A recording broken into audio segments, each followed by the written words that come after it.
welcome to the Jackie Takeover, the podcast where two single moms from different states try to survive life, raise teens, and chase dreams. Sometimes we laugh so hard we forget to cry. So grab a snack, maybe a glass of wine, and buckle up because we're about to get real and maybe a little ridiculous. Hey, You always gotta start with that. What is it? Not Nicki Minaj. no, Cardi B. Cardi B. I know. I don't know why, but I'm always with the both of She them. would literally take such offense to that. I know. I sound terrible doing that. Don't stop. Oh man. So I wanted to start off this episode just sharing some feedback that we received on our first episode, and from a very surprising Audience member right. who absolutely did not watch the entire episode before they commented this. So, are we getting into it? Should I just read it? Yeah. Go ahead and let's share the feedback. Okay, so I had posted the clip to my story on Facebook. So I received a message, and it goes a little something like this. So I have to come to men's defense here. Dating is no better with women. Yes, women often post pics with their children. In parentheses, me, I never show my children unless I know someone. Next part of the conversation, the problem is society has made it so it's a man's responsibility. We have to make conversation, ask for a date, first kiss, pay. All this when the truth is only 1 in 200 women will respond back, and some women use men for dinner dates. I have seen it from men I know. We are also more forgiving and understanding on compromising when what we want in a partner. Women, not so much. I don't want to say they overvalue themselves because that is a lack of a better word, but kind of true. Even in this clip, your co-host says a man needs to walk on water. How about just being respectful and treats you good? Can that just be enough? Okay, so we're gonna get into work that. backwards here. Yeah, we're gonna get into that a little bit. Go ahead. I truly appreciate the fact that he listened to the clip. He may not have listened to the entire episode, but he listened to the clip. I appreciate that. For sure. And very surprisingly, because I thought, to be honest, that we attracted all female audiences. But the fact that, and it may have just been the clip, but that's cool. But I appreciate that he gave feedback, Yeah. and it was done very respectfully. So I do want to say that.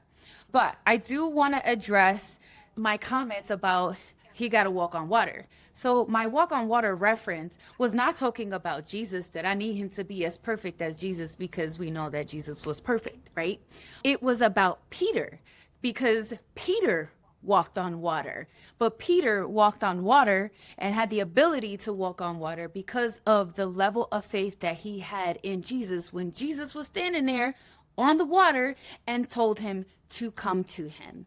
That's what I mean, that the next person that I'm with needs to have that stability of faith in God, in Jesus. And that's what I'm looking for, because that is the basis of the type of relationship that I'd like to have. Yeah. Somebody who is set in his morals, in his belief system, because that affects every decision that person makes in the relationship with his children, with his family, and the path that he is on, because I need that path to align with mine. That is what I meant. Absolutely. So thank you for pointing that out, that I did not explain that in detail. So I appreciate that he said that. The other point that he made is that he feels that, he said, from the men I know, we are also more forgiving. When we speak, we're speaking from our experiences. And I will say that I think that's on both sides of the fence. Oh, yeah. I think there's forgiving on both sides. And then there's those who have strict boundaries. But I do want to say that there's nothing wrong with having boundaries. I think it's really important. I think It's very the problem healthy is that to have there's boundaries. there's emphasis on healthy, because I feel like, and that's including myself, there was a time where I did not have any boundaries because that's part of another discussion of things my mother never taught me about boundaries and having boundaries and what boundaries look like and what healthy boundaries look like and what unhealthy boundaries look like. So I'm going to say that I feel like that's what you're referring to, this male perspective. And he speaks about the compromising, and I think that goes for both sides. For You have sure. those that are open to compromise, and then you have those with personality. I think it's a personality thing. I don't think it has to do with, whether you're female or male. But the big one, in which I put the prayer hands in my face, was when he said that the problem is that society has made it so that everything is a man's responsibility. No. I don't think that that's society, and I'd love to bring him on so that we can have this discussion, because I'd like to dive a little bit deeper into that with him, because it does not necessarily, I feel, in a female's perspective, in my experience and my perspective, is that not that we're asking for you to take responsibility, but we really want a man to be a man, To the way lead. a Lead it. man was meant to lead. That does mean responsibility, absolutely. Yeah. But there is more to leadership than responsibility. And that is what women these days are looking for. I think that society has gone through change and growth, and it went from where the men did all the leading and the female was very submissive to where we're doing things 50-50. And there's some women who that's not what they're looking for. They're not looking for the 50-50. They are looking for the old school role, gender roles. And then there are women who absolutely want the 50-50. And so I think it depends. It depends on what you're looking for. But I think it's important I don't think it's that people are necessarily clear about that. I don't think it's necessarily that we want 50-50 on a lead. We want the man to actually take the lead. It's like you give a woman a house, she's going to give you a home. You give her groceries, she's going to give you a home cooked meal. You give her it's like you give me respect. It's a give and take. In that respect, it's like, yeah, we want you to make the first move. And why is it? Because that is your responsibility. Period. Back to It that is word, your responsibility. It is your responsibility. As a man, it is your responsibility. How do I look going in to kiss you first? Hello. You know what I mean? Like, it's like, that's a little awkward, I think that it's really about someone being confident and knowing what he wants. Exactly. And the things that you do because you're confident. And I feel in my opinion, in my perspective, and I'm going to keep saying that because I don't want to speak for all women. Yeah. I just want to, but I know there's a lot of women who feel the same as I do. It's just that if a male is coming to you confidently and knowing what he wants, he's going to do those things. He's not going to be thinking about the responsibility that comes along with exactly, that, because when they know what they want, they're gonna go they for do it. what they need to do. Exactly. I'd love to have a conversation Yeah. with him on which, something that we do plan on doing in future episodes is having guests on the show, giving their perspective and sharing stories. Yeah. And I think we're going to have a lot of fun. So let's add him to the list if he's open to it. I'd love to do that. But today's episode, we're going to get into some stories that I would love to share. Driving in the car and listening to music, and my thoughts were going, and I was listening to this song called Oscar-winning Tears, and that's by, I don't know if you heard of her, Ray. I'm obsessed with her right now. I just love her sound. There's a part in this song, Oscar-winning Tears, where she says, and I wrote it down to make sure I said it right, was, "Ladies and gentlemen, I'm going to tell you about one of the many men. Name is irrelevant, height is irrelevant. He was a 1 out of 10. Wish I knew it then. I'm still recovering." And it made me think about what I call my Phantom Four. 4 very connected relationships that I've experienced that have taught me lessons. And the first one is the rebound I didn't see coming. After I had the rebound that I didn't see coming, I had the place I never thought I'd be, and the lessons that I learned from that. And then I had what I call the healing session. And it was a 14-hour healing session. And then he still knew my name. This was one of the shockers. And Plot at twist. this point in my life, definitely a plot twist, but definitely had a lot of shockers in my life, a lot of unexpected. But this one, did not see that coming whatsoever. Took the cake. Yeah. And so I wanted to start with the rebound that I didn't see coming, because I had experienced with my son's father, I had experienced like the deepest heartbreak of my life with my son being 3 months old. Yeah. And so I went through a lot, and there's going to be a whole another discussion getting into that, but that's too much for one episode and the lessons that I learned there. But I was finally stepping into the healing of the end of that relationship when I met someone because of Facebook. And there was a boy from high school that I knew his name, I knew who he was, but I didn't know him. On Like we personal level. didn't. Yeah. Right, we didn't hang around the same crowds of people. We weren't even in the same grade level. He friend requested me, and I was at that time I was like, all right, I think I'm ready to talk to people again. So I accepted his friend request, and immediately he started sending me messages. We started talking, and he asked me out, and we ended up having so much fun. He was. Yes, he was the absolute fun one. And we'd go to the city, we'd go out to Hoboken. Like, we were always out and about, and we were always having tons of fun. He smoked.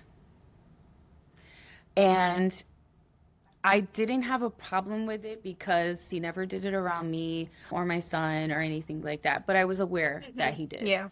And we have, we we're getting to a point in the relationship where, I'm a mom. He didn't have any kids. He's young, having fun, and I started to think about my future and what I wanted for myself.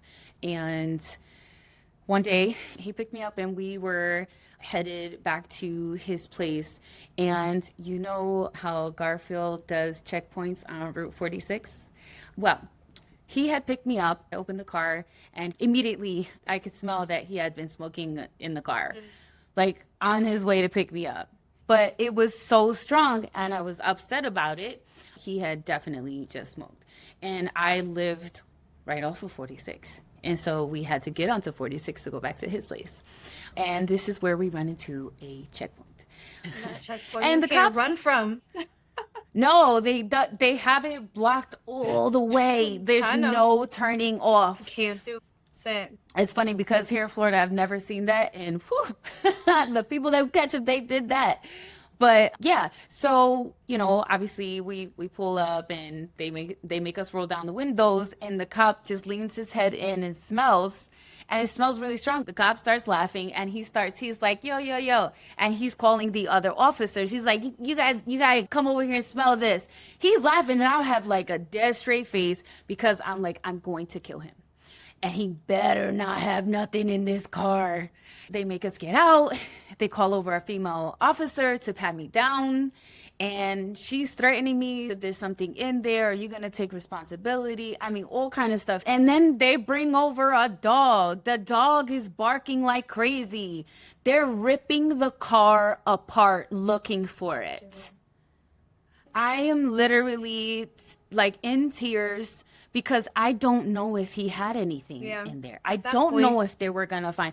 You have this dog barking and barking and barking. Mm-hmm. They weren't finding anything, but they wouldn't let us go. They had us sitting down on the curb, and he's like, there's nothing in the car. And I said, I swear to God. I swear to God, I swear to God, I swear to God. I said, this is over with. And he's like, please, please. And I said, I don't belong here. I'm somebody's mother. I do not belong here. Yeah. What am I doing here? You ever have those moments? Mm-hmm. What am I doing here? Yep.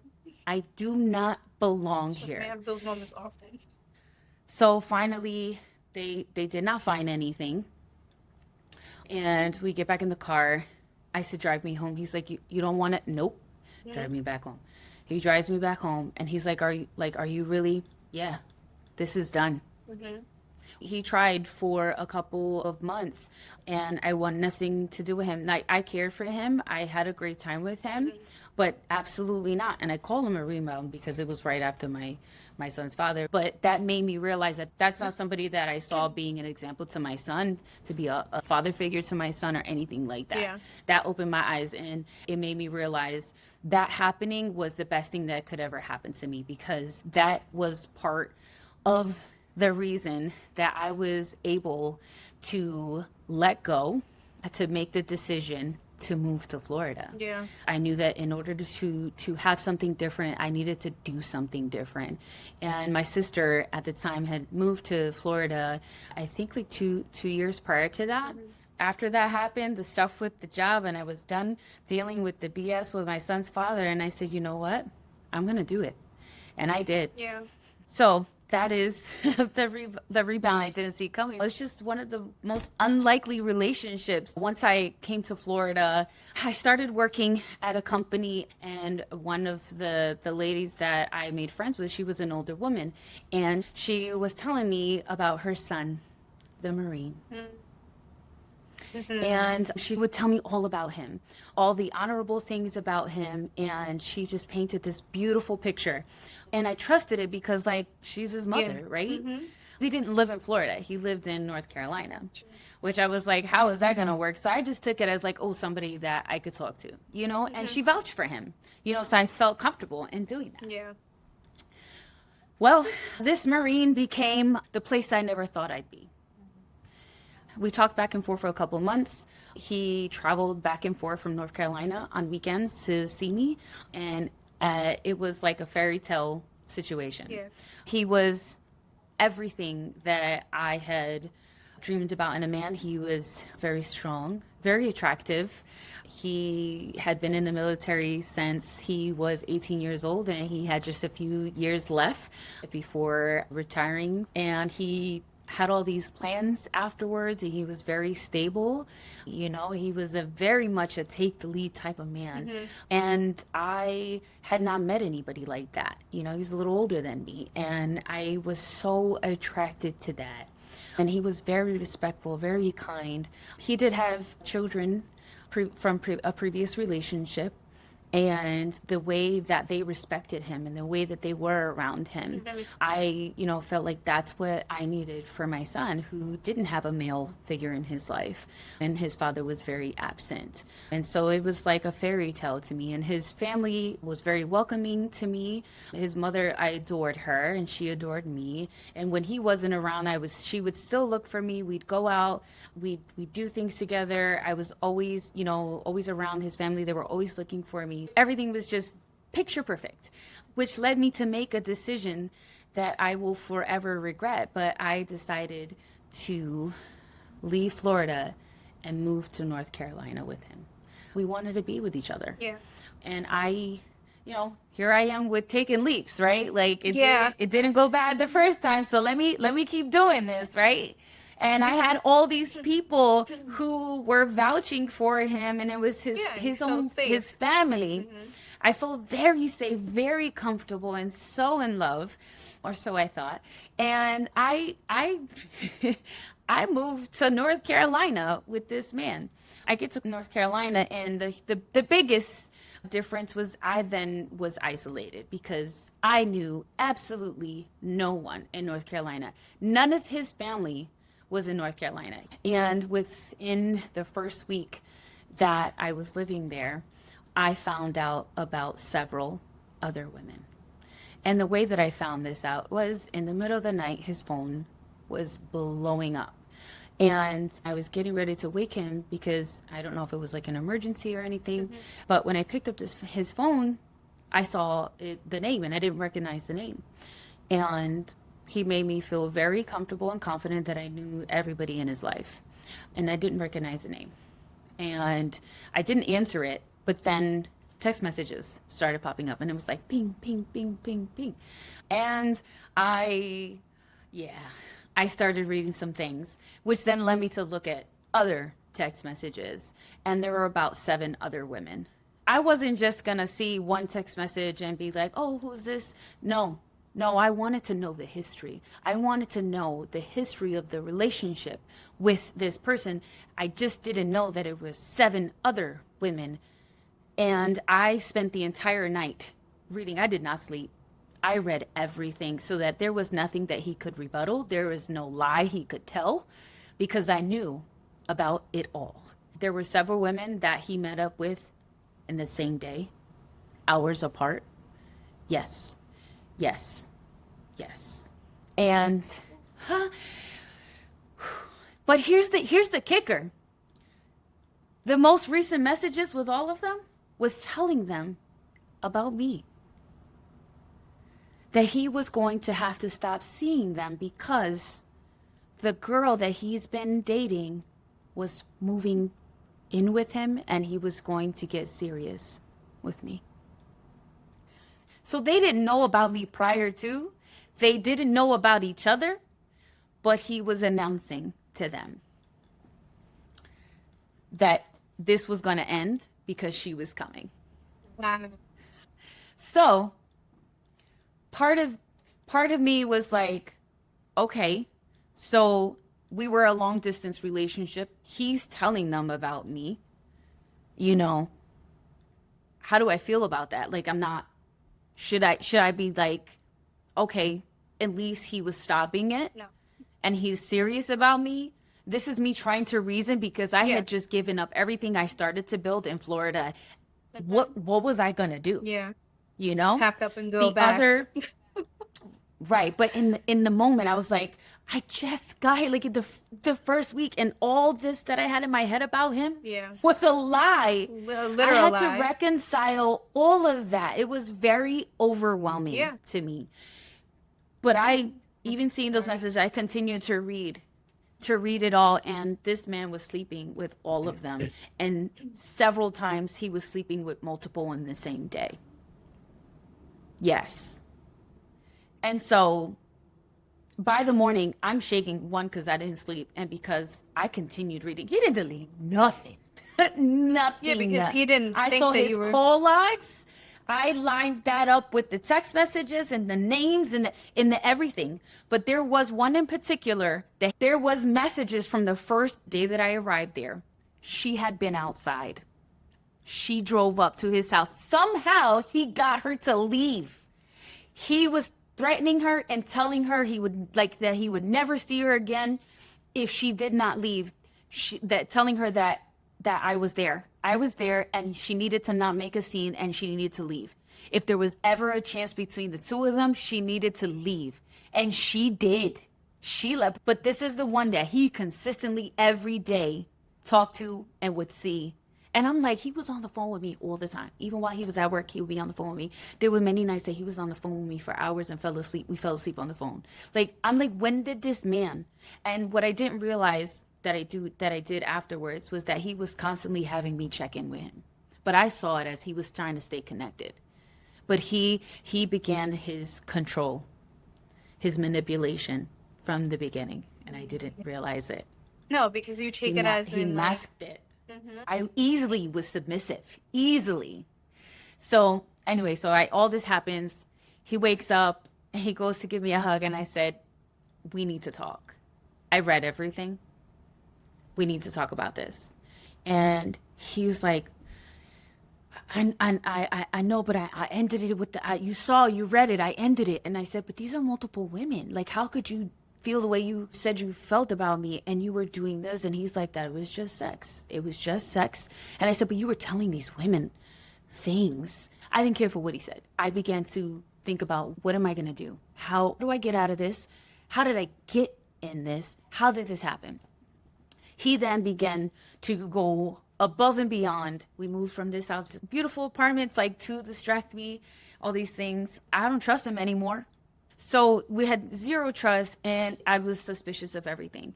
And one day he came home from work. I could tell he had been drinking, and his phone was blowing up. he answered it, and you could hear there was another female on the phone.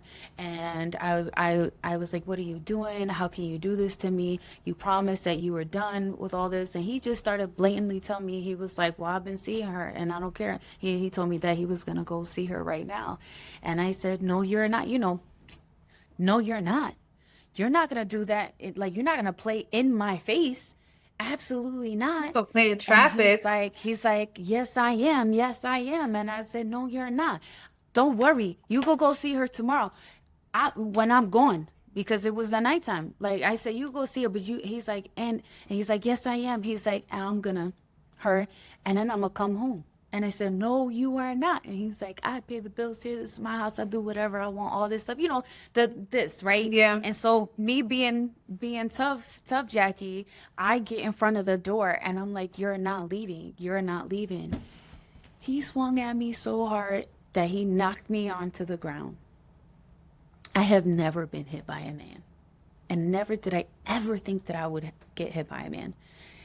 And I went into fetal position, and he was kicking me, stomping on me, everything. Grabbed me by my hair and dragged me away from the door. I did not try to fight him. I just was trying to protect myself. My son ended up waking up, coming out of the room. I was trying to get my son to go back into the room. He did let go of me and went to the room, and I thought it was over. And I was trying to get my son to go back into the room, and I hear a sound, and I look up. And he has a gun pointed in my face. And that sound that I heard was him pulling the Glock back, if that's what you call it. And I was begging for my life. You know how they say, like, your life flashes before your eyes? It absolutely did. And what flashed before my eyes was all the decisions that I made that led me to that point. And how the hell was I there? How did I end up there? And I pleaded with him. And I told him how much I loved him and how much that I was sorry. He finally put the gun down, and I said, you don't want to throw your life away over this. You're about to retire. I mean, everything. I said, your kids, please don't do this. Yeah, you Please don't do it. negotiated yourself out of it. Yeah.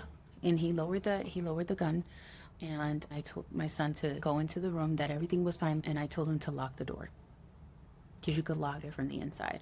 And he did, and I checked it. And then he told me to come with him to the room. And I was very, very scared. But I did not consent to what happened in that room. In the morning, he got up, got ready for work, put on his uniform, everything. And I just pretended to still be sleeping. And I waited till I heard the door close and the car drive away. I jumped up, threw clothes on, got my son, grabbed our clothes, and put everything in the car. My car was not locked. So I did not realize, until I was ready to leave, that he took my keys. My cell phone was gone, and so was my wallet with my ID, my bank card, my money. So I didn't know what to do. And I remember this woman that I had befriended at the pool of the complex. I found her. She took me to her apartment, and we called the police.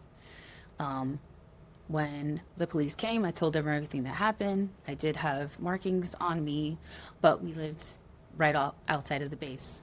These policemen, basically, they got me to not press charges, because all I kept telling them was that I wanted my things so that I could leave. I wanted to leave. I didn't have anybody there, and they said, well, if you press charges, you can't leave.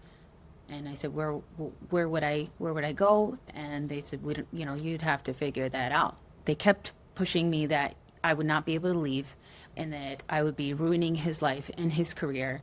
All about and him. They talked down to me, and they were talking down the markings, like, well, it's not really, all I wanted to do was get away. While I'm talking to the police officers, guess who pulls up? Comes out the car, and he's got a bouquet of roses. So I said, that's him right there. And he I'll never forget the look on his face, because he did not see that coming, that I would call the police. They got him to give me my stuff, but when I opened my wallet, the money was gone. I got in my car, and I drove to a Walmart, and then I called my son's father. that was my healing session.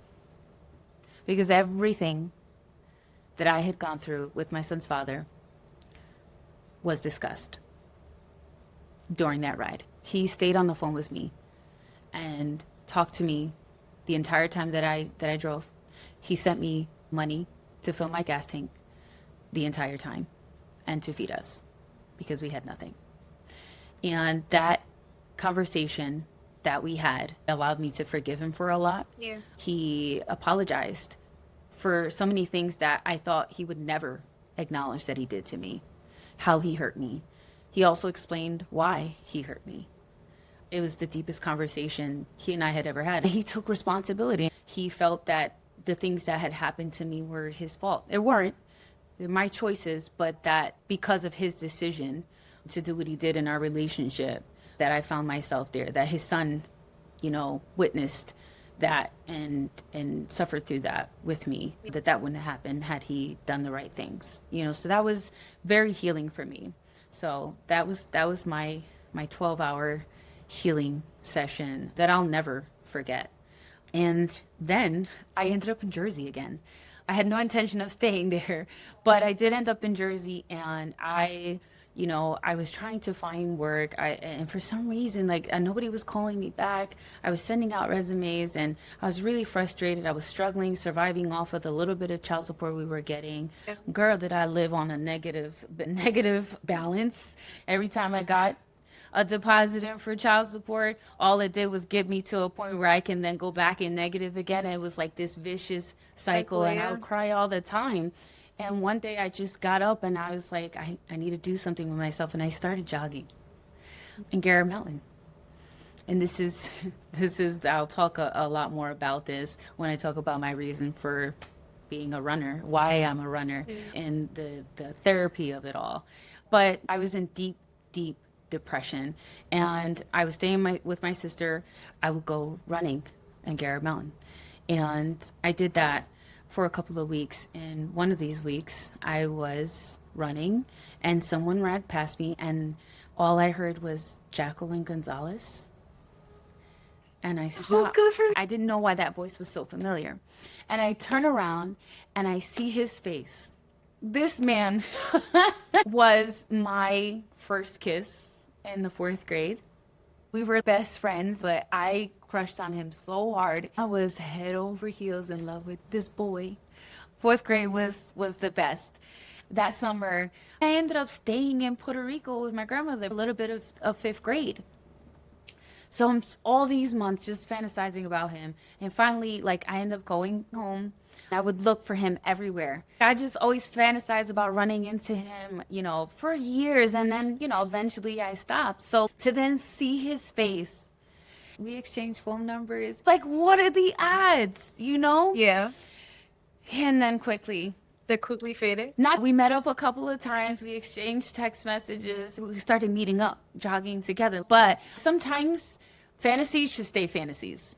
I wish I never came across him. I wish that he stayed my first kiss, the boy that I was in love with in the 4th grade. Because one day I'm getting back from Garrett Mountain. When I got out of my car, I look up and I see him. And I'm like, what? I see this man, and I call out to him laughing. What do you live over here? This is crazy. But then I hear another voice shouting.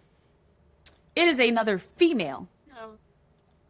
He had looked at me, and the look on his face told me everything. Yeah.